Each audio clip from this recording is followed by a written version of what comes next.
মিশকার উপস্থিতি। মিশকা জয়কে কাউন্সেলিং করার জন্য বাড়িতে আসে। সে জানে যে জয়ী আসন্ন অপারেশনের জন্য মানসিকভাবে প্রস্তুত নাও হতে পারে। কিন্তু জয়ী বলে, "আমি ভয় পাচ্ছি না। তাই কাউন্সেলিং এর প্রয়োজন নেই।" এ মুহূর্তে সাক্ষ্যদেব বলেন, "আমরা অনেকজন একসাথে থাকি। আর আমাদের মধ্যে একজন আছেন যাকে জয়ী মা বলে ডাকেন।" এর মাধ্যমে জয়ীর পরিবারের সম্পর্কের বিষয়টি একটি রূপরেখা তৈরি হয়। জয়ী ও মিশকার মধ্যে উত্তেজনা। মিশকা জয়ীকে সাবধান করতে চাইলেও জয়ী তাতে তেমন গুরুত্ব দেয় না। জয়ী বুঝতে পারেন যে মিশকার আসল উদ্দেশ্য কিছুটা বিভ্রান্তিকর এবং তিনি মিশকাকে বিভ্রান্ত করতে নাটক তৈরি করেন। এজন্য তিনি মিশকার সামনে ভয় পাওয়ার অভিনয় করেন এবং ঘরে চলে যান। উর্মি ও সূর্য ও সোনার তর্ক। এ সময় উর্মি, সূর্য এবং সোনাকে নিয়ে তর্কে জড়িয়ে পড়েন। সোনা বলে, "আমি শুধু তোমাদের সঙ্গে দেখা করতে এসেছিলাম।" তবে উর্মি তার বিরুদ্ধে আক্রমণাত্মক হয়ে ওঠে এবং জিজ্ঞেস করে, "কেন সোনা দ্বীপের সঙ্গে দেখা করতে এসেছিলে?" সোনা তখন পরিষ্কার জানায় যে সে মাকে না বুঝলেও এই পরিস্থিতিতে এই পরিস্থিতি সম্পর্কে এক প্রকার হতাশ। এরই মধ্যে সোনা এক ধরনের প্রতিবাদী ভঙ্গিতে থাকে, যা পরবর্তীতে তার নিজস্ব অন্তদ্বন্দ্বকে তুলে ধরে। মিশকার ষড়যন্ত্র।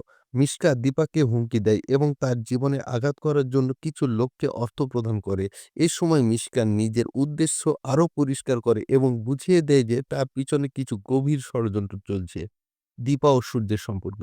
দীপা ও সূর্যর দীপা ও সূর্যের সম্পর্ক আরো জটিল হয়ে ওঠে। দীপা তার মাকে ফোন করে জানায়, "তোমার পাতানো মেয়ে তোমাকে মিস করছে", যা দীপার মধ্যে এক ধরনের আগ্রহ সৃষ্টি করে। দীপা সূর্যের পাশে দাঁড়িয়ে জানে যে সোনা এখনো তার মাকে মিস করে।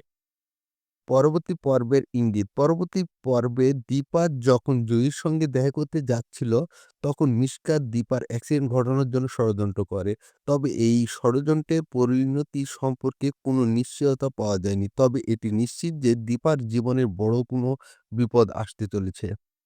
এই কাহিনী বেশ জটিল এবং একাধিক চরিত্রের মধ্যে সম্পর্কের খেলা চলছে। মিশকার ষড়যন্ত্র এবং জয়ী, সোনা, সূর্য, দীপা, উর্মি এবং সাক্ষ্যদেবের সম্পর্কের মধ্যে দিয়ে গল্পটি আরো গাঢ় হতে চলেছে।